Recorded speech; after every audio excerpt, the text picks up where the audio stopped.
Hello fellow readers, book lovers, and whoever else is watching this. I'm Emily at Midnight. Welcome to my channel. At the beginning of the month, I said this. This year for Pride Month, I'm going to be reading as many queer books as I possibly can. Some of these books will be books that have been on my TBR for a long time, and some of them are new recommendations. So stay tuned, I'll be releasing a full-length video with the books that I read at the end of the month. So here I am with reviews of my June reads, making good on that promise. But before we get started, there are two things I want to touch on really quickly. First, I know that there are many people who still don't understand why we have a Pride Month and why make such a big deal out of it. I personally take time to celebrate Pride and uplift queer voices because in my country and across the globe, there are still children who think that they're better off not alive than queer. As long as we have a culture that discriminates against queer people and youth that are raised with self-hatred, we need pride. My heart breaks when I think about the mental anguish that it would be to have parents and family members speak hatefully about something that you are. So I celebrate pride. I support queer voices, queer authors, queer youth. And hopefully, the vulnerable in my life and those who watch my videos will feel a little more safe to exist in this world. I'm not trying to soapbox, but I know I'll have viewers who wonder why we need pride, and this is my answer. And second, I'll be using the term queer in a colloquial sense as an umbrella term for all of the LGBTQIA+ identities and sexualities. I know many people embrace the term queer and some people don't, but I'll be using it for ease and because the queer people in my life use it that way. Okay, on to the book reviews.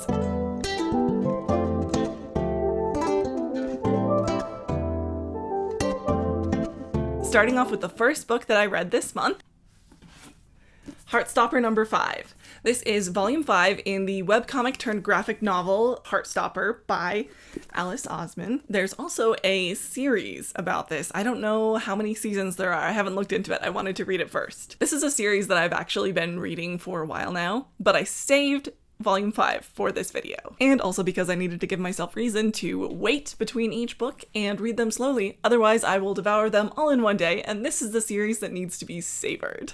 Times like these, you gotta savor.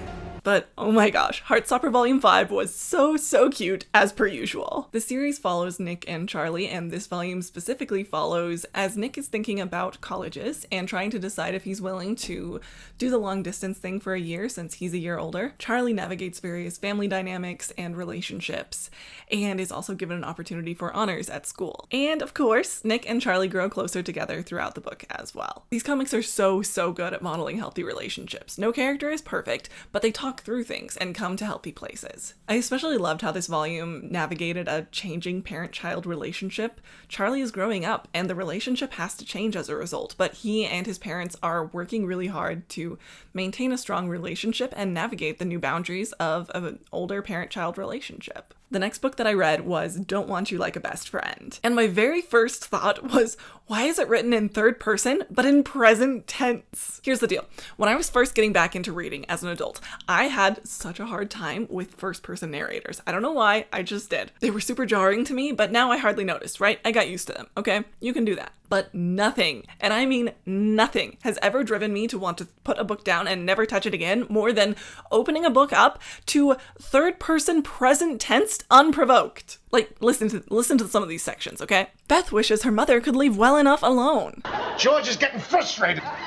Like, what? I think that's the sentence that the book starts on. And I was like, Beth wishes what? Who? Huh? What is happening? My brain can't process this. And this one. Beth really doesn't think one blemish would be the death of her. Is this stage directions? Hamlet walks to Laertes. Anyway, I started blasting. Bang! Bang! It took me like a whole 2 chapters to get used to it, and since the book alternates perspectives between Gwen and Beth, I was lost for the introductory chapter of both of them.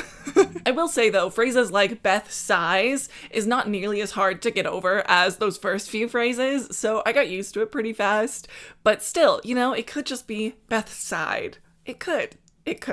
But once I got used to it, the book was incredibly lovely. So let's talk about the book. It's a Sapphic Regency romance that follows Beth in her first season out in society and Gwen's 4th season. Beth, more of a shy wallflower, is intimidated by the courting scene, but quickly finds herself under the wing of savvy, gregarious Gwen. They become fast friends, spending as much time together as they possibly can, until Beth is noticed by an eligible young man. Just as he begins to court her, Beth and Gwen realize that their feelings for each other go deeper than friendship, and they put themselves to the impossible task of trying to find happiness in a world determined to separate them. I really liked the romance. I liked the characters, I liked the setting, it was really fun to read. There was a bit of a third act breakup, which I'm not a big fan of, but in the book's defense, it was more of a third act split up and then thinking they had to give up than a breakup.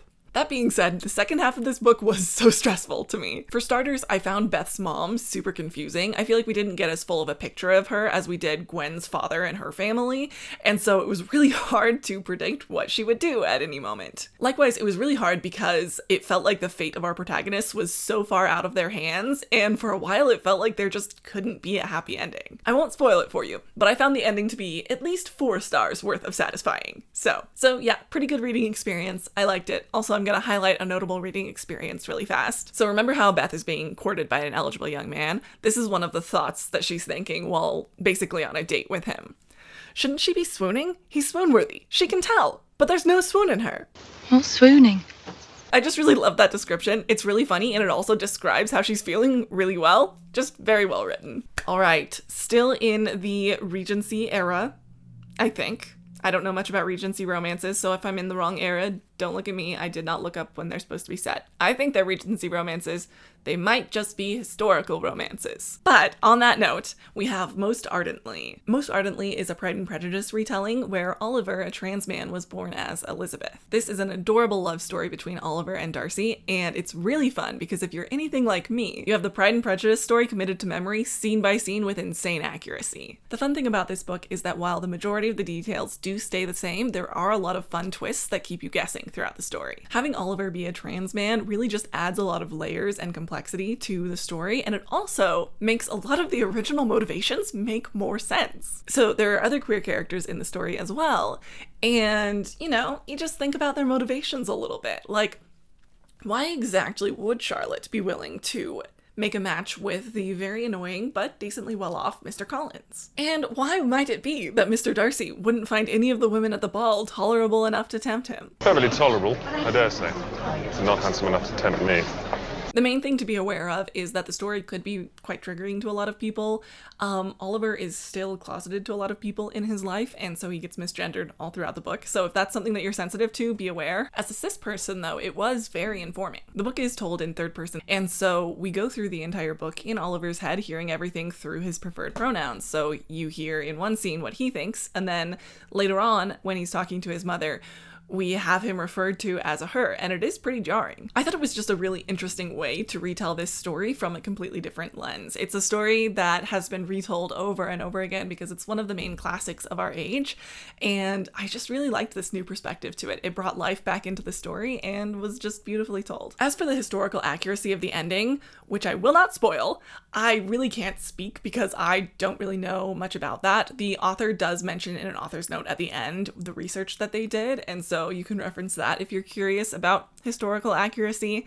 I'm not very well informed on this subject. But I don't really come to my historical romances for historical accuracy, as it turns out, hence my love of 𝓢𝓸𝓬𝓲𝓪, the TV series. The next book that I read this month was I Wish You All the Best. This is the story about a youth named Ben who chooses to come out to their conservative Catholic parents as non-binary, and as a result gets kicked out of their home. This isn't really a spoiler. It happens in the first few pages. The rest of the book shows how they struggle and blossom amid the struggles of life, luckily being taken in by another family member and being able to finish high school. Ben makes a great new group of friends, but has to learn to trust and let people in again. The bond that forms between Ben and their remaining family members is so lovely and not forced at all by the author. It felt very natural. It's a really touching coming-of-age story, if you can call a story about a 17-year-old coming of age. I just felt really enriched for being able to come along with Ben for part of their life story. It's also being made into a movie soon, and that might have been a little bit of my motivation in reading it this Pride Month.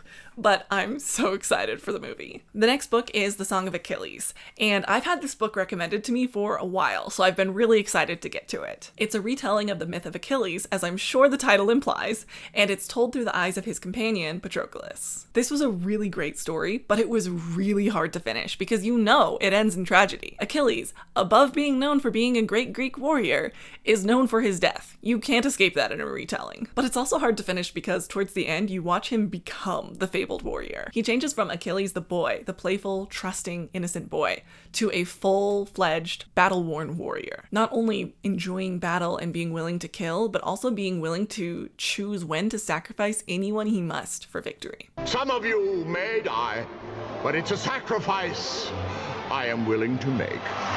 And it's so incredible how the book portrays the tragedy of that so well, as Patroclus in many ways watches as he loses the Achilles he fell in love with. It's such a beautiful retelling and so heartbreaking in the best way. The next book that was on my list, I haven't actually finished it yet, is Can't Spell Treason Without T. I'm in the middle of it right now, and it's a lot of fun. I was trying really hard to read a lot of different genres of queer-centric books for this month, and as you can see, I read a lot of romance, and I read some kind of slice of life with I Wish You All the Best, and a little bit of historical fiction, fantasy, something with The Song of Achilles. Can't Spell Treason Without T is a cozy fantasy, and so I was trying to get that genre in there too, but as it turns out, I really am just in the mood for romance, and so it's been a little bit more difficult to get to the cozy fantasy. I'm a mood reader, and it's really hard to get out of the mood that I'm in. So I haven't finished that one, but I wanted to get this video out while it's still Pride Month. I hope you enjoyed this video. Let's talk about our June reads in the comments. What did you read? What did you like or not like? I was really lucky to like most of the books that I read this month. I was pretty surprised by it, but very happy about it. Did you read any of the same books that I did? Thanks so much for watching, and please give this video a like if you liked it. Feel free to follow my Goodreads, Instagram, etc., all of which are Emily at Midnight and are linked in the comments section below. Have a wonderful day, treat people with respect, and pick up a book.